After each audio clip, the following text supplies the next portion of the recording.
Good afternoon and welcome to Poetry Africa, where we're sitting with three amazing poets, and we're going to be talking about holding space and what that really means.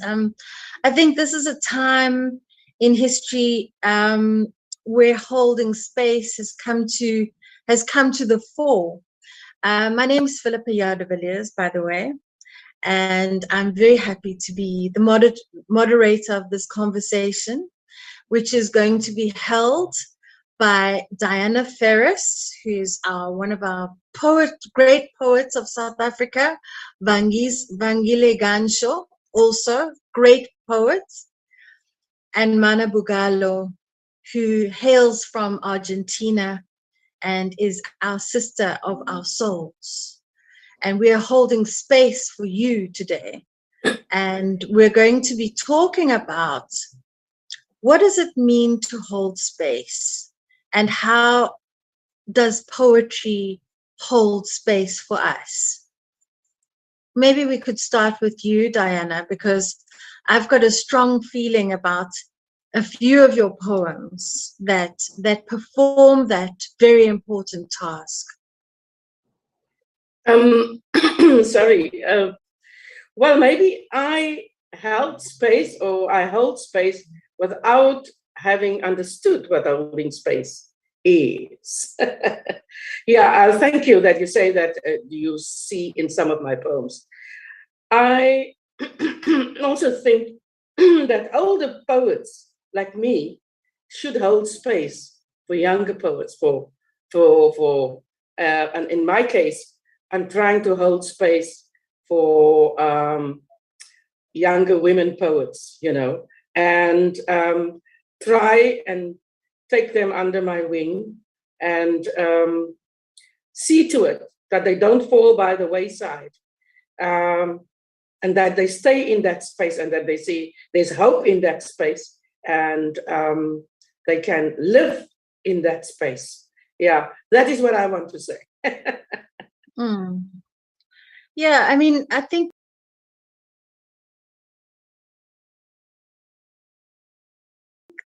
that time you are holding space for somebody to grow. You're making it safe. You want them to be safe and held in a space. And I think we only know how to do that because it was done for us, or maybe it wasn't done for us. So we want to make sure that they have a different experience than we did.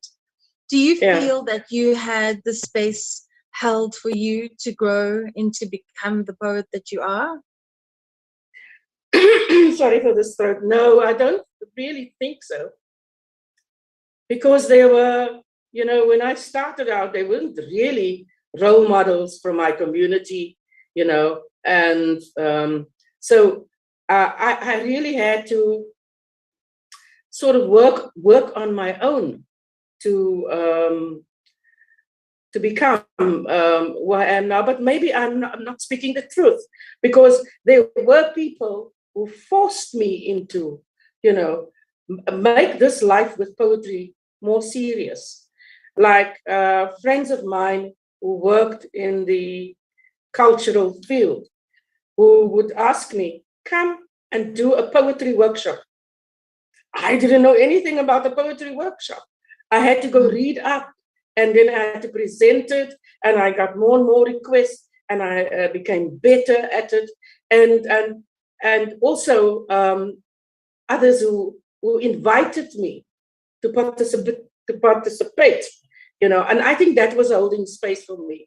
And what I do is I always when I have the opportunity, I thank them, because at this moment I'm thinking back on from where I come and through the years, and there is so many people that played a part in me becoming the poet that I am today. And I'm starting to also understand, as I get older, how important it is to to do that very same you speaking about, is to cite the people that opened the path for you, because that's also one of the ways that you show younger people how to move forward, you know, just to notice the value of what you've been given. And Vangi, what would you say about that? Sorry, about the value of citing, like understanding that we aren't the first ones, or or just understanding that you aren't the first ones, just for starters. Well, I think it's really important. We see a lot of, I mean, and I this is not chastising a younger generation in any way. I think every young generation believes that they're the first and the pathfinders. But it's really important to acknowledge that we have elders. I mean, I wouldn't be who I am if it wasn't for the fact that I was embraced by a poetry community that included Maisha Jenkins, that included you, Phillipa, that included Ramam Kosi, who were very integral in making sure that I understood that I'm standing on someone's shoulders. If they weren't mentors, I wouldn't have grown my voice. I wouldn't have known that I could be rooted in something. And so like when we understand that we are like youth provides you the opportunity to be a branch, but without any rooting, you know, you're always going to fear the wind. So it really is important to. That's a beautiful way of putting it. And Mana, I wanted to ask you about being a poet in the different spaces that you've been a poet, and people holding space for you. Who opened the way for you to become the poet that you are? Well, in my case, I also had elders that, yes, they are elders. They are elders. They first open the space and then they hold it for me. So they open it for themselves and then they hold it for me. I like the fact that hold is because you have to, because if you don't hold it, it will close up. Like it's like it's a thing that that won't remain. If you don't do something about it, it won't remain open, right? That's why what holding space means. There's the need of people doing that movement, giving you time and literally space to get used to it there. And I had the fortune of having people around me that were willing to hold that space, especially for making mistakes. I think, I'm sorry, I almost switched to Spanish. I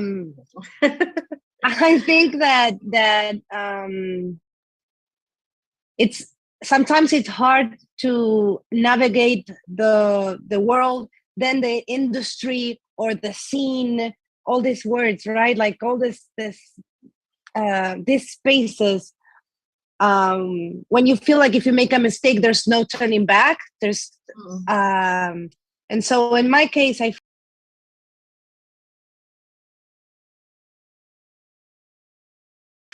feel like they gave me validation. So they nurtured me. And they also called in when I was making mistakes and were gave me discipline. Yeah, sometimes we need that, I guess.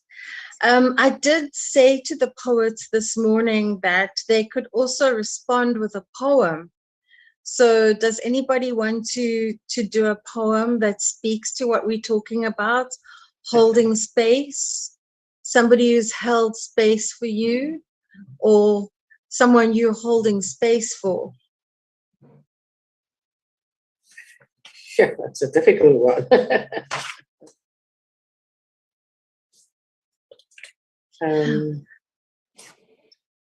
I mean, if you want to. I'm sorry, Angela. No, I just wanted I think I don't understand how, you know, a poem of mine connects with holding space.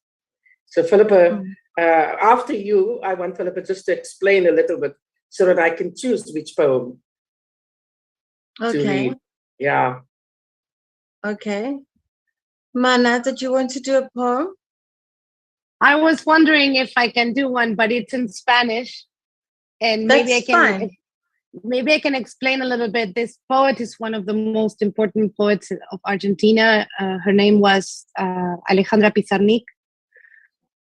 She was very, very important and very, very good. And she has this poem that it's actually like a more free writing kind of style. It's different than her style, but it's actually a poem about her wishing to be a different kind of writer, a different kind of poem. A poet making fun of the establishment. Like she wishes she was one of those poets who does things well, who wakes up and drinks a glass of champagne. She lived in Paris, so there was a lot of snobism, and so she was, and that held space for me. That specific poem held space for me. So I can look it up. Yeah, I have it here. Can you see me though? Yeah, no, you disappeared. We suddenly can't see you. Oh no! Well, that's the problem because I can't do the two things at the same time. I can't read the poem and be on camera at the same time, unfortunately, because of my phone. I'm sorry. Okay. Understandable. So why not Auntie Diana, yes. I think the poems that you write for young women, you know, the poems that you leave for young women to be encouraged, those are holding space for them to grow into the poets, the nurturers of the future. Okay. All right. Then I think that I can,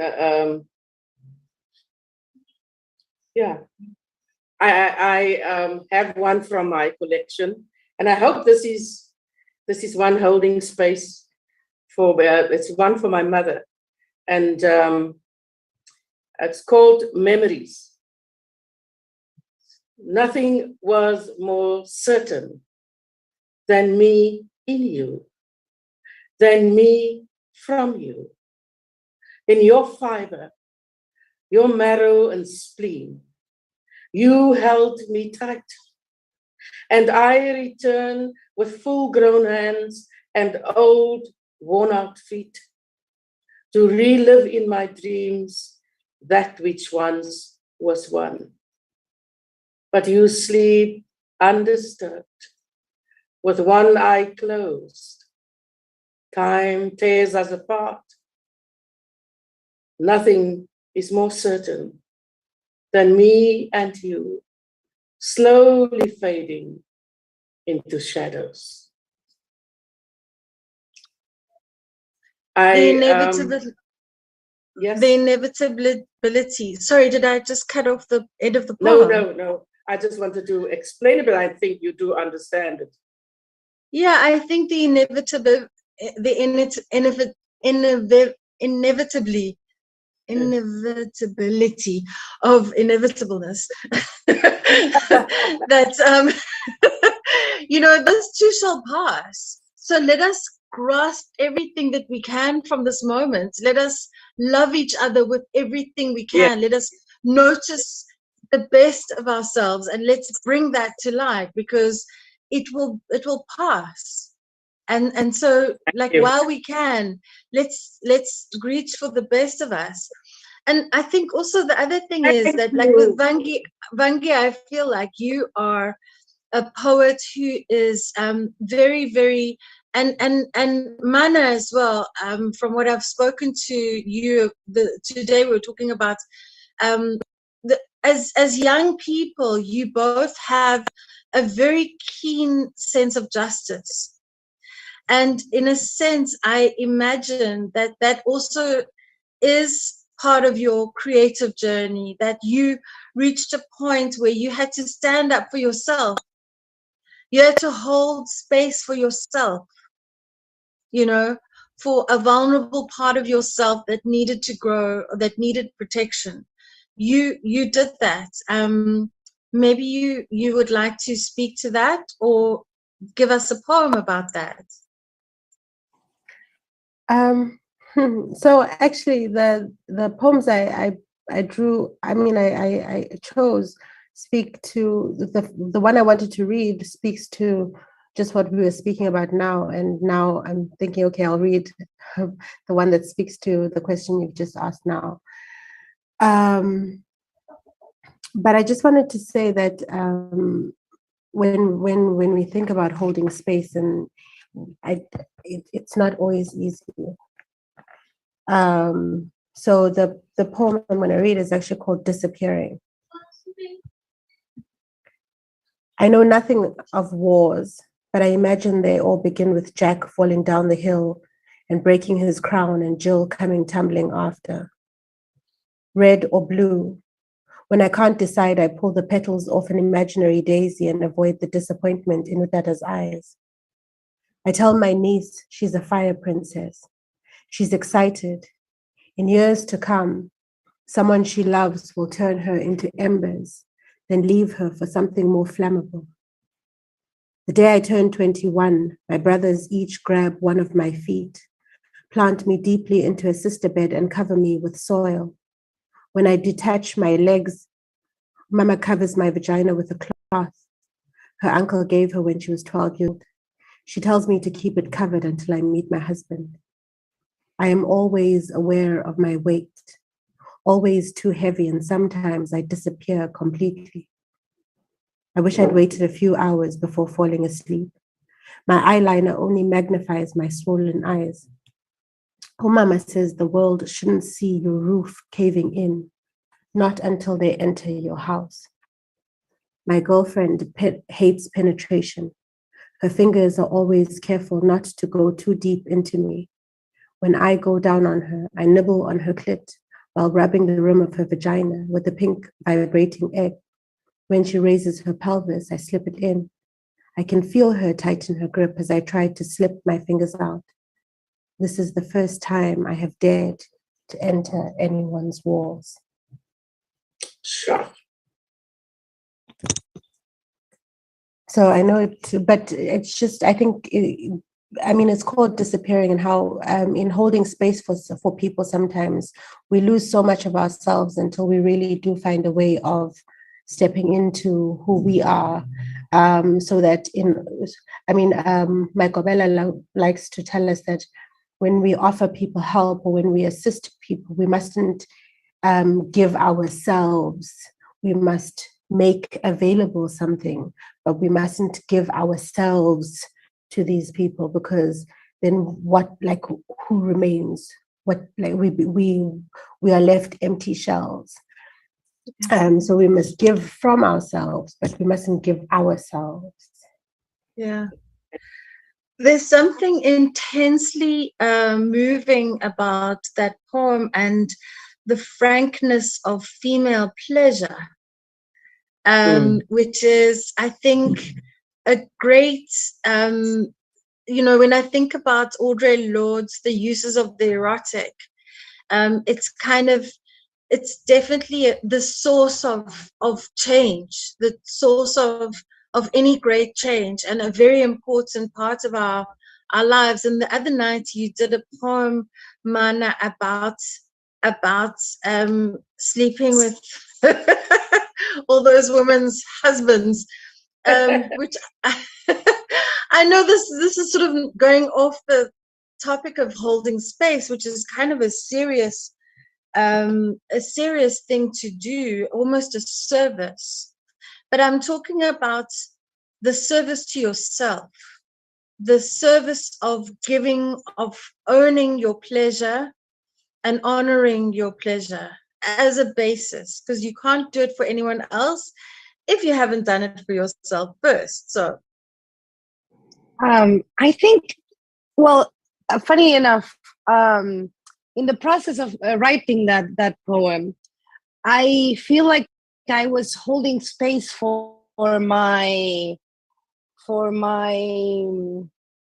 I don't know how to say it, but for my inconvenient feelings. your inconvenient feelings. The ones that are not welcome. Yes, inconvenient feelings. That's what, I'm sorry, my English. My inconvenient feelings. Mm-hmm. I was at the same time confessing to take part in sexual activities with people who were already taken. But also in real life, what was happening in real life was just one person. I slept with one person that was, and my first instinct was to think, this always happens to me. I slept with all of them. And so that melodramatic impulse that it's not real, and it's not, but I needed to put it somewhere. So I held space for myself, for those things that in my head get, I don't know, I make them giant for some reason. So that's why that's one of the ways that I hold space for myself. In poetry, there's a place for every one of my feelings. Any of my feelings has a place there. And so it's a space where I don't have to choose in between the different facets of myself. Because I am all exist. They can all exist, even though, the contradictory feelings, they can all be there. It doesn't have to be one thing. Exactly. And that's also, it's also contradictory in its own way, because as I say, it's like, yes, we have to hold the space, because if we don't hold it, it doesn't remain. But at the same time, that holding of space is stepping out of the scarcity mentality, and to, like, once you hold space for others or for yourself, you create more. And I was thinking about what Vangile was saying about the fact that you must take care of yourself so you can give, right? Because otherwise you disappear. I think that the only way to put it in terms where there's an abundance, there's an infinite well of help, space, and all of that we were talking about, is when you do it for yourself. When you do it for yourself, you step off that scarcity mentality where at some point it's going to stop existing. Yeah. Right? That means, Yeah, I think that makes a lot of sense. That's a very eloquent way of putting it. Diana, I felt like I cut you off the last time you were going to speak, and it was just before Vangi did her poem. Did you have something that you wanted to add? No, I think I understand better now what holding space is. And I know that I have poems, as you suspected, Yes. that talks to holding space. Yeah. No, thank you for that, Phillipa.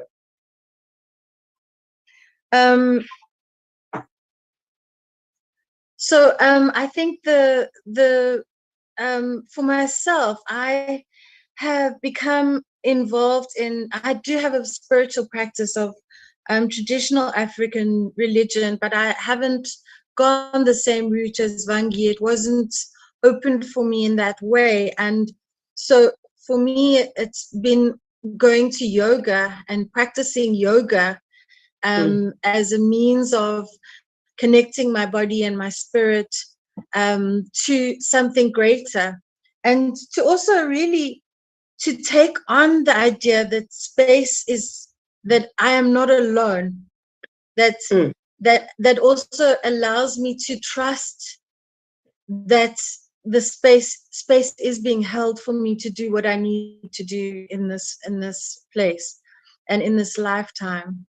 Do you have a poem about trusting that you're being protected, trusting that you're in the right place? Have you ever had a feeling like that? Yes, you're talking to me? Yes. Okay, yes. I did write one, short one. I sat with my auntie's face in front of me almost for 2 weeks. And then a daughter came to me one morning, and I knew why her face was in front of me for those 2 weeks. And I wrote, the morning you came with winter's dark wrapped around your heart, a light went up. Your mother's eyes, which stayed with me for days, were swallowed up by yours. Your hands were cold and mine were warm. I knew where you were coming from.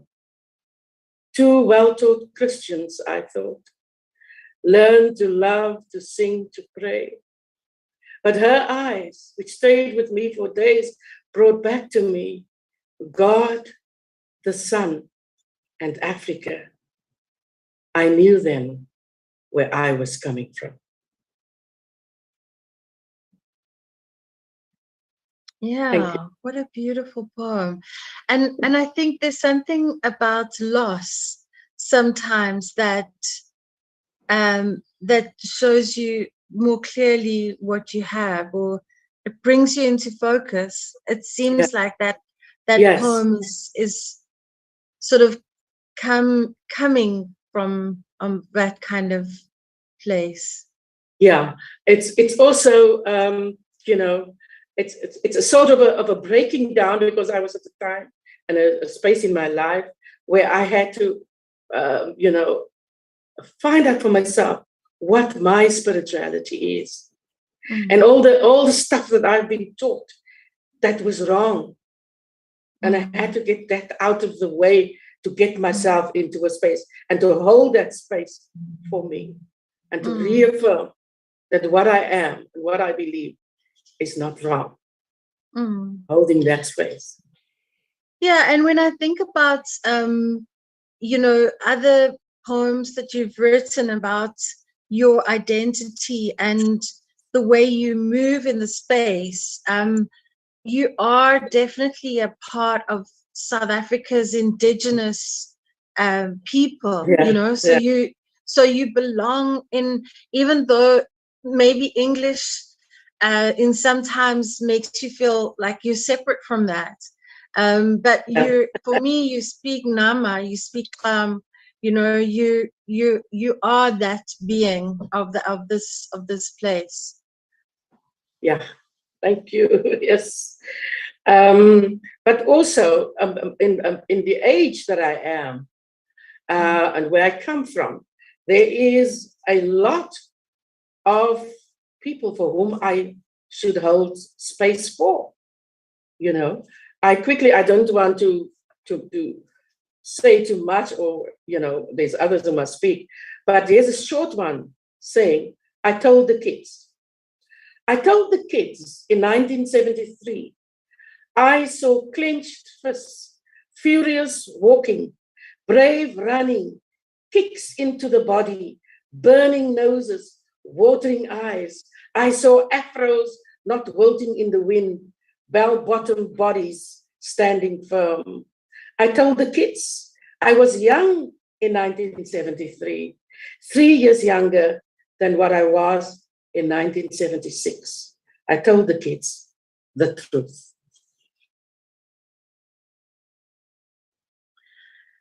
Yeah, and I guess telling the truth is another way of holding space for people sometimes, because you're actually giving them a container, to say, this is what it is. These are the limits. This is how it is. Do you think that there's any truth in that, Mana? It's in the telling the truth and holding space, Vangi? Yes. Yeah? I think denial is effective in closing space and doors. Oh, yes. So yes, the truth is one way of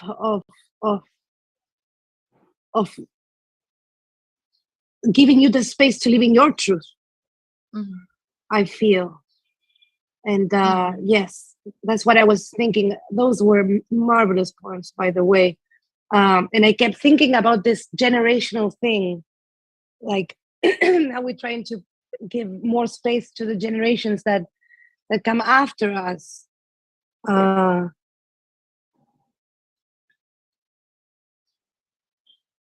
And yeah, I feel like the true important.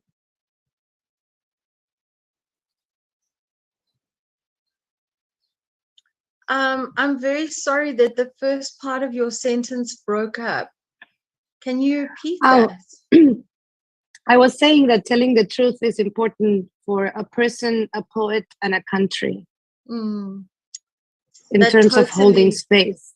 Yeah, that totally resonates. We all come from, I mean, you come like us South Africans from a history of incredible oppression, silences, disappeared bodies, immense pain that the people had to carry, and in some ways had to bury.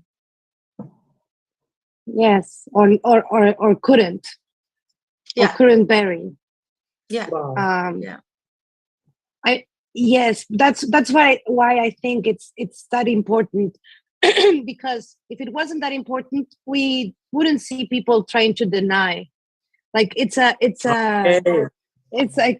like opposing forces that you can see at play all the time, and then again holding space is creating that air. Yeah, absolutely. Vangile.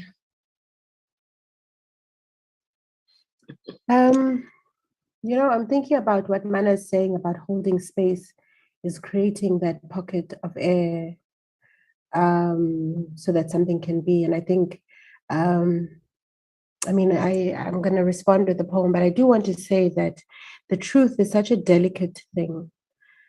It's an important and powerful thing. It's also a delicate thing because we must use the truth to build.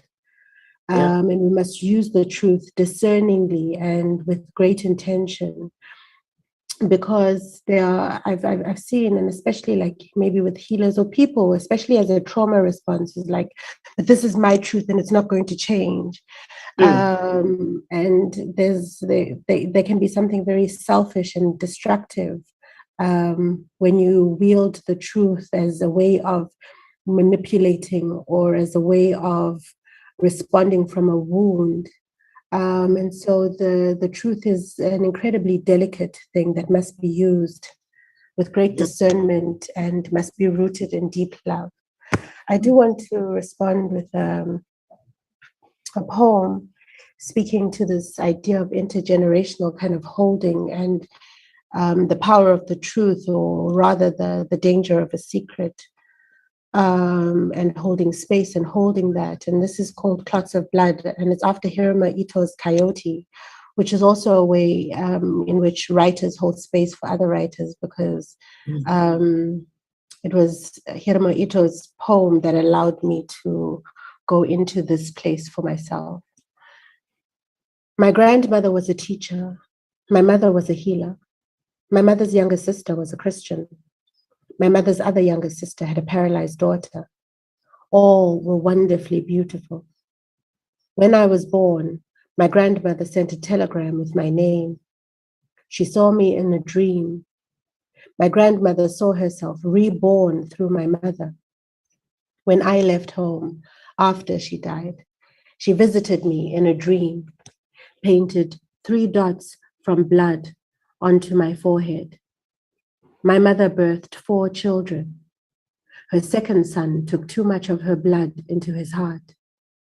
When my brother died in her arms, my mother could not heal him. Born 2 years after, my mother had stopped healing. All her faith clotted inside my lungs. I didn't cry when I was born. My mother held me silent for 30 minutes in her arms. When the nurse tried to pry me away from her, my grandmother's telegram arrived. My mother says I laughed when the nurse tried to take me from her. She birthed 2 children after failing to heal her second son. My mother was a believer. My grandmother was a healer. My mother's younger sister was a Christian. My mother's other younger sister had a paralyzed daughter. All were wonderfully beautiful. My mother's younger sister's paralyzed daughter died when she was 15. My mother's younger sister visited her on the other side. When her daughter returned after 3 months inside a mechanical heartbeat, she had 3 clots of blood down the front of her body, on her chest, in her navel, just above her vagina. She still could not walk. My grandmother was touched by her father's younger brother. My mother was touched by her mother's sister's husband. My mother's younger sister was also touched by her mother's sister's husband. My mother's other younger sister was touched by her mother's uncle. My mother had always wanted a daughter. She never left me alone with any of her sister's husbands. The protection my mother gave me was the Bible, fear, and chastity. We were all afraid of God, men, and the dark. Oh, man. Sure.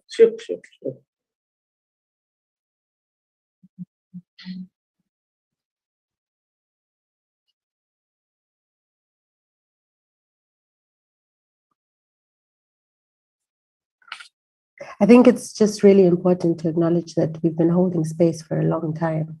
We've been enjoying for a long time. We've been, and I think I honor the women who have held space for me, particularly in my family, but also particularly Black women who have held space, who have lived. I mean, we say, obviously we want to change the narrative around strong Black women, and we don't want to have to endure, and we don't want to have to be strong.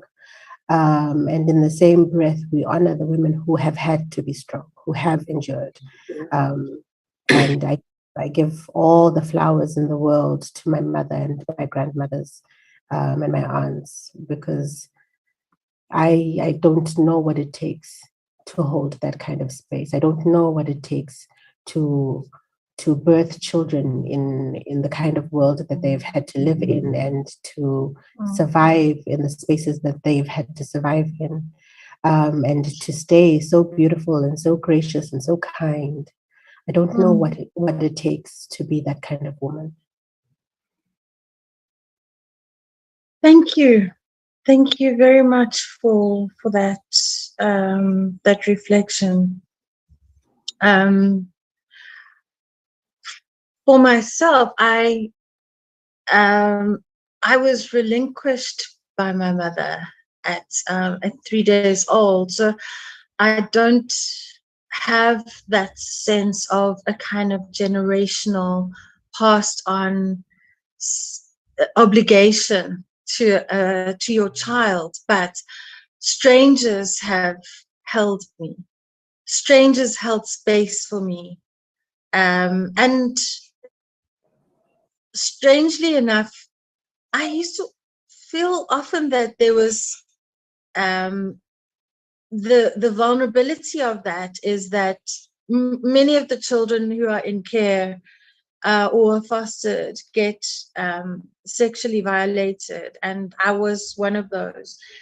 And I always used to feel that it would be different if I'd grown up with my biological family. But when you tell your truth, Vangile, I am reminded that there is no safe place, really, but the one that you create for yourself when you are a survivor.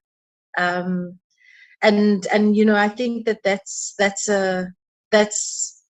one of the things that we do for ourselves when we we are survivors, and when we acknowledge what has happened to us, and poets do it in a very particular way, in public, you know, that takes quite a lot of courage, I believe. But I don't know, in some ways, does it feel like it's courage, or is it something that we just have to do because otherwise we'll just suffocate and die? Is it a choice? Is that courage to speak the truth a choice? I mean, I think yes and no, because death is also a choice sometimes. And sometimes, I mean, Sarah has this beautiful poem about, and this is not to glorify anything, but as someone who has been on that verge of wanting to stop breathing, I know that it takes a lot to stop breathing. It takes a lot to stop breathing. Hence, I'm still breathing because I haven't had it in me to be able to cross over to that side. But you know, when Angela Davis says, "I'm tired of accepting the things I cannot accept," I'm paraphrasing. But I've decided to change the things that I can no longer accept. I think sometimes it feels like if we don't do it, it'll be like this forever. And then if you have nieces and nephews, if you interact with children, if you have children, there's a huge weight that lives inside, that sits kind of in the pit of your stomach. That's like, so this is what they get.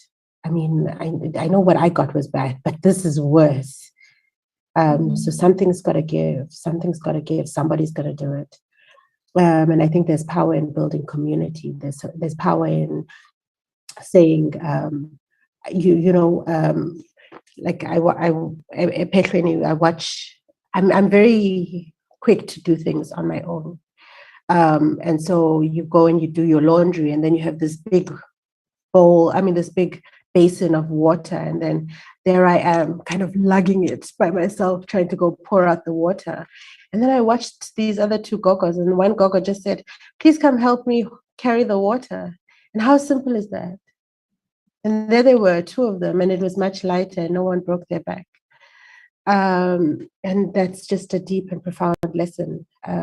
We must do it together. We must be building communities of changing, because we're not the only ones who have had enough. We're not the only ones who are deeply affected by it.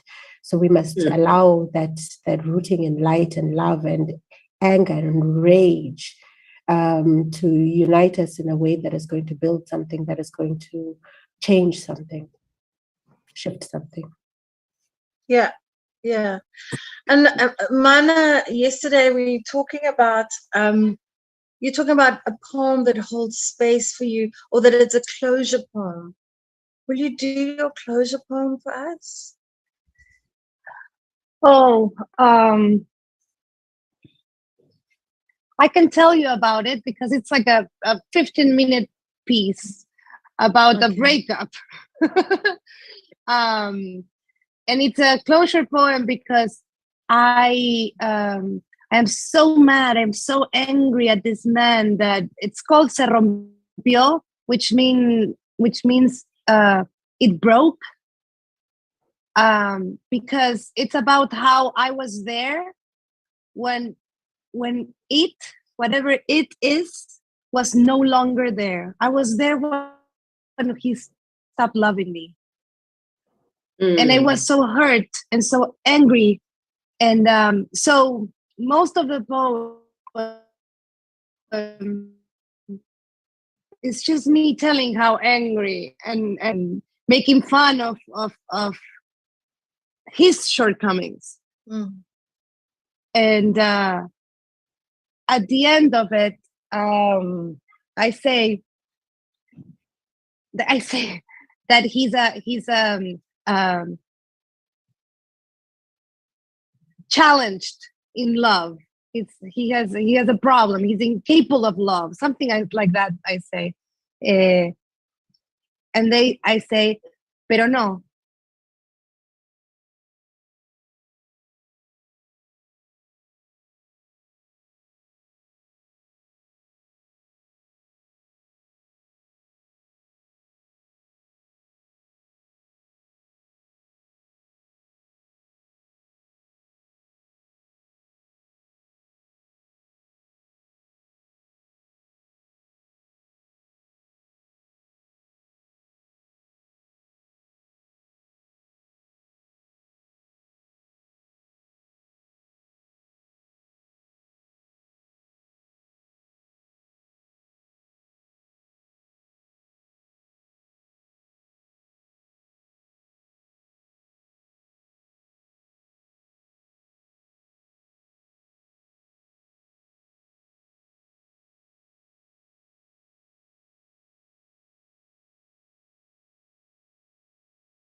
Hello.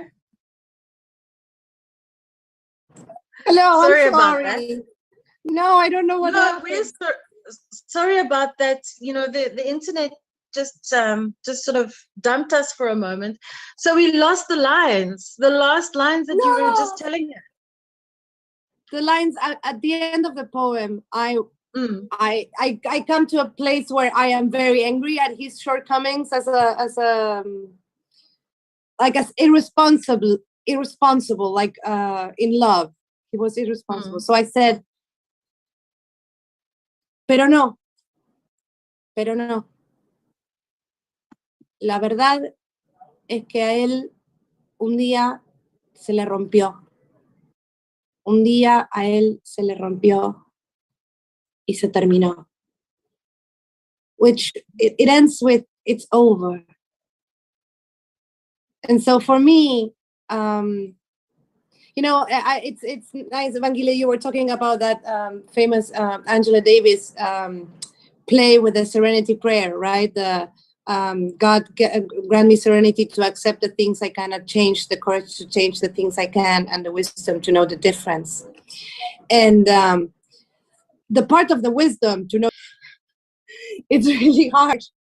And so that poem for me, when I did it, when I wrote it and when I performed it, especially when I started performing it, it was like a weekly event where I got to say, where I created the space and hold space for myself again, for my inconvenient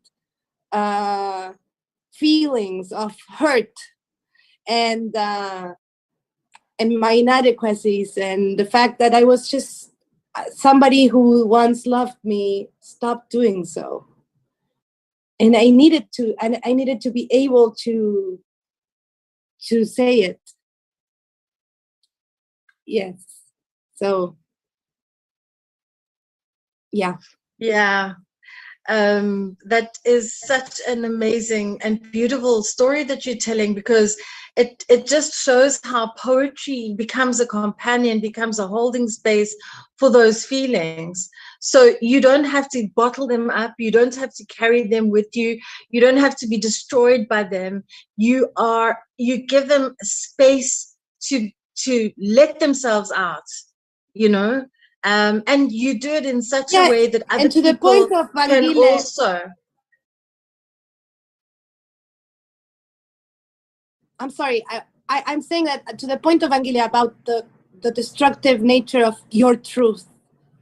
In order to not be destructive, you need to be really honest. For me, the part that redeems me, the part that really holds space, it's not only me venting my feelings, but the one that admits that it's part of life and that it's okay that somebody stopped loving me.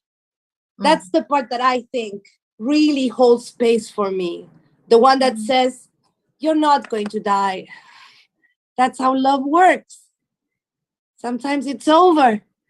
And so, yeah. Oh boy. Oh gosh, these lessons that we have to learn, hey, Di?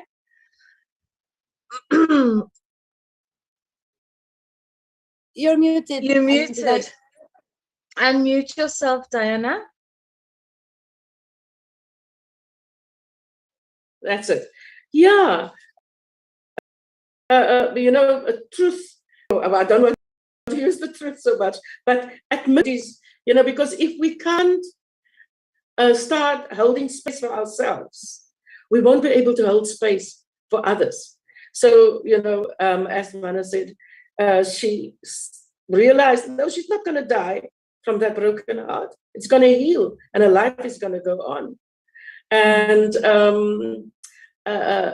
we need to see that we are well, you know, and that we become well, so that we can hold space for others. So, and we need to acknowledge if something, like Mana did, is not right, but it can be right. So I wrote this, and I said, "Come sit with me. Here, I have an empty space. It's been long since we've connected. I thought of you and your visits. Irregular. Sometimes you take long to go away. Sometimes you don't pitch. Now you are at the door. And this time, it will be different. You are welcome. We can talk about what brings you here, but I will decide when you must leave. So please come in. I have an empty space for you. Depression. Wow. Wow. That was not expected. That was, wow. Well, yeah, this thing that is not usually welcomed, the poet says, okay, come. Yeah. The poet with her resilience invites depression in to take space. And actually, like Mana's inconvenient emotions, Yeah. although depression isn't really so much of an emotion as just, I don't even know how to characterize it, because it's, it doesn't seem to have an emotion per se, but it's a state of being, a state of mind, which has become so much part of our lives, and it's something that everyone's trying to find a solution to. And here's a poet saying maybe the solution is to allow it in. Yeah. But also decide when it must leave. Yeah. Conditional invitation. Yeah. Yeah. It's inconvenient. Yeah, because I guess like every emotion has its purpose. I mean, like sometimes depression can connect us with a sense of loss. Connecting us with a sense of loss can remind us of where we come from. Sometimes we don't have that. I've been very bad with that. I suppose also because of having been given up for adoption and not really having a language back to that loss, because there isn't really, you can't remember, and you've got no right to actually, claim anything from that woman. She told you, she gave you up for a reason and for her own reasons.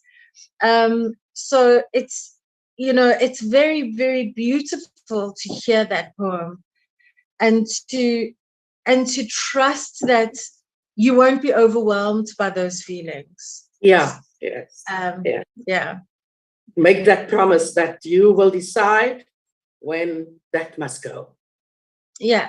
Yeah. And even when you're doing that, you're also evoking a sense of self that is bigger than your just emotions, so that there's also a thinking sort of agent that can make decisions and is not just going to be overwhelmed by emotions. And I think that's what Mana was talking about, that space between just this like and the wisdom that you can only get to if you allow yourself to go through that place where you don't know what's going on. And for me, that's the place of the poem. That's where the poem comes. Yes. Thank you. Yeah. Yeah. Well, does anyone have a poem that they'd like to share? Another poem? I could share before we leave, because of the thing about acceptance, right? Where you can know that there's a poet, a lyricist, I don't remember his name, that wrote a song, Avidala, when his brother-in-law died. and he wrote this song for his sister.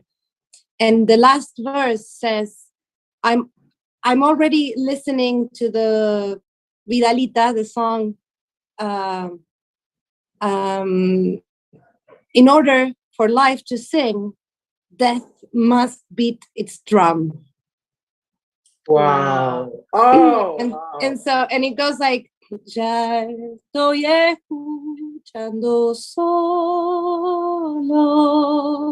la vidalita de siempre, para que cante la vida y toca su caja la muerte. beautiful. So Mana's like an African poet in the sense that she just breaks into song from time to time. Like song and poetry seem to go hand in hand. So just, that she's an Argentinian African, let's call her that. Yes, she is.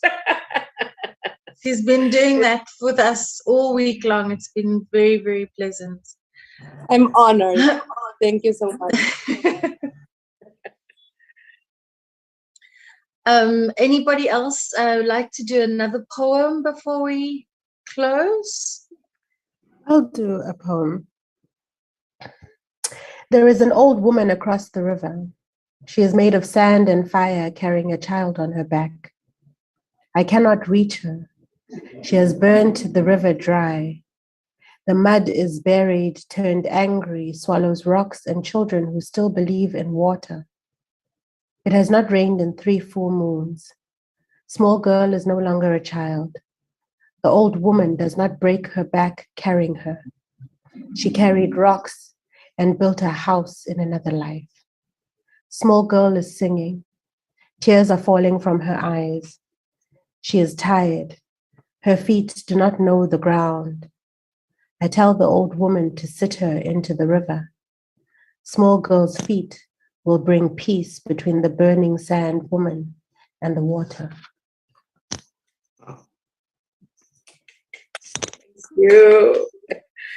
Thank you. May our poems bring peace. May poems bring peace.